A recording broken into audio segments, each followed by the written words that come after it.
plunged into crisis.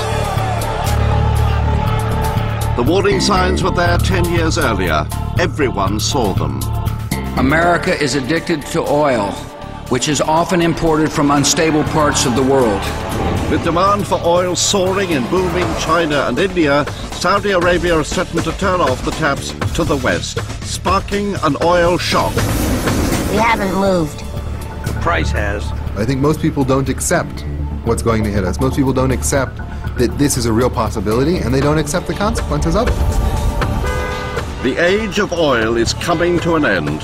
We can't take anything for granted anymore. When you talk to Americans, it nearly feels like the average person on the street thinks it's their God-given right to fill up with petrol.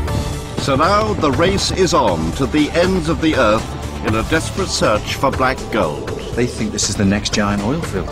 No, they don't. They think this is the last giant oil field. These are desperate men. Oil rigs are full of desperate men. This well is costing us $36 million. Which is why I want to hit the target. But what if the oil isn't out there anymore?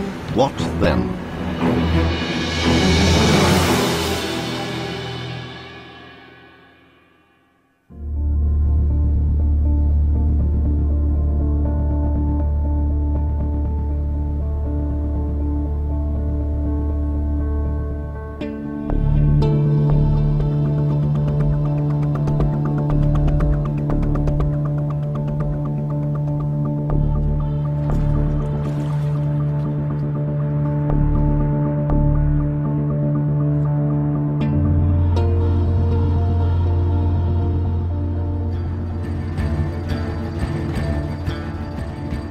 Tonight's top story, the oil crisis deepens as Saudi Arabia says the West shouldn't take its oil for granted. Petrol station queues look set to stay as the Saudi oil minister today refused to increase oil exports to Europe and the United States. It's not our job to service the SUVs of America, he said at a meeting of OPEC ministers in Vienna. When do we need to go? Now.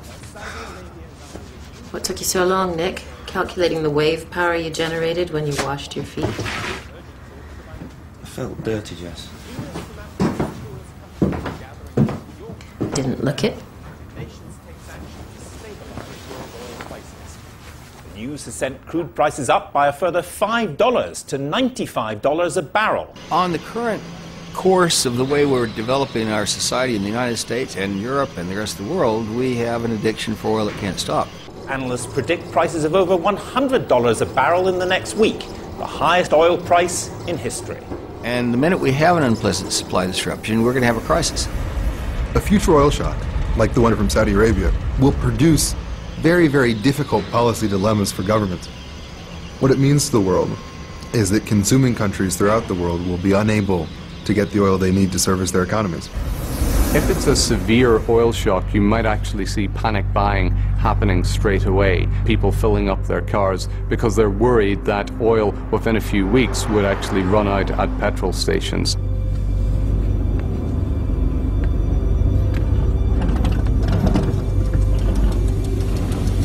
What's happening? The road's gone all wavy. What hasn't? Nick, pull over.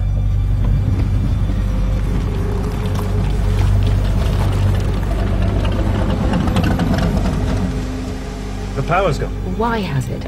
It's 7:20. We'll run out of petrol. We're supposed to be there in 10 minutes. We'll ring Mona and tell her we'll be late. It's a surprise. I can't ring and tell her we're going to be late for a party she knows nothing about. It'll be another surprise. I'm only us being late.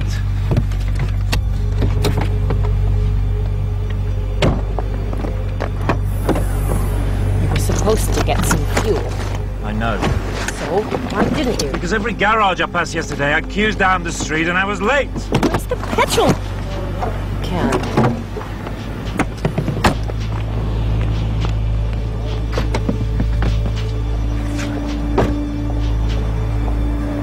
Jess!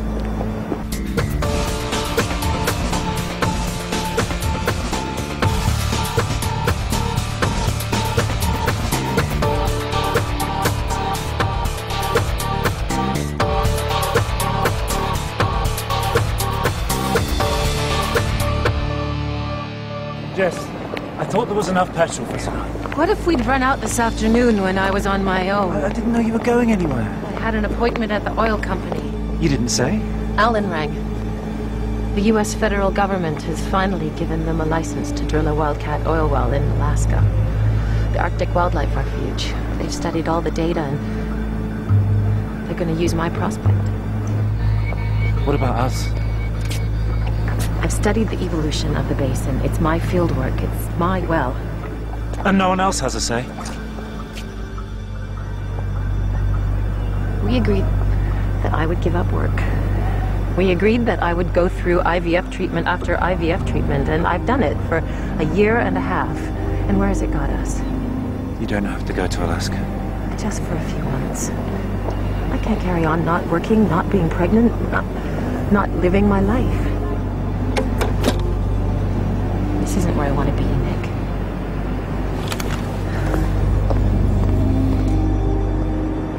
The Arctic National Wildlife Refuge, or ANWR as it's often called, is for some people a touchstone for the search for new oil.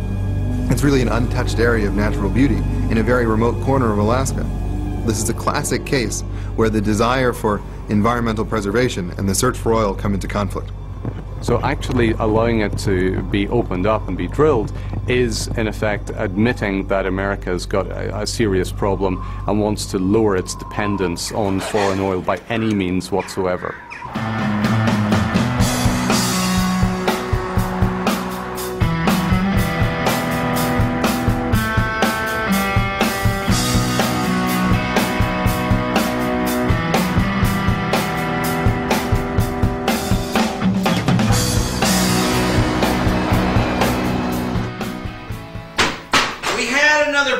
Maybe you ate them. Where are the chips, Janie? I think we're on a diet. Did you hide the chips? John, it's the oil man. Right.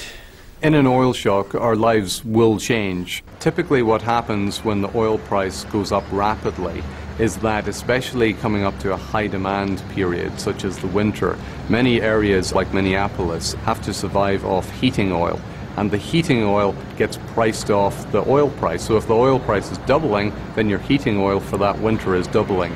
And this is typically a huge shock for people because they've been used to a winter bill which is maybe a few $100s, and then it effectively goes up to $1,000 per month.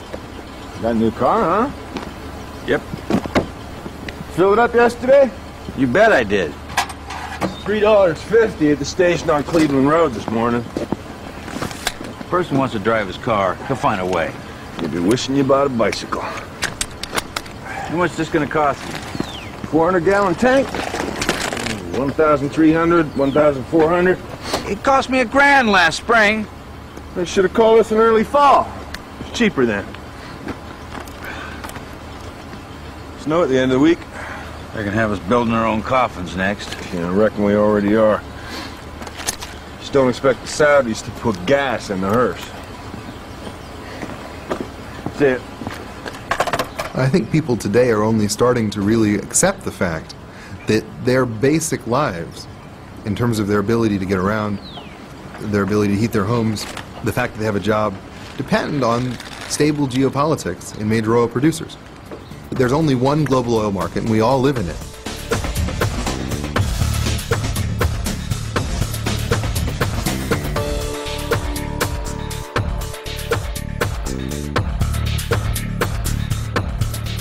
In 2016, oil companies are going to be under tremendous pressure to continue to find enough oil to replace the oil they're taking out of the ground each day.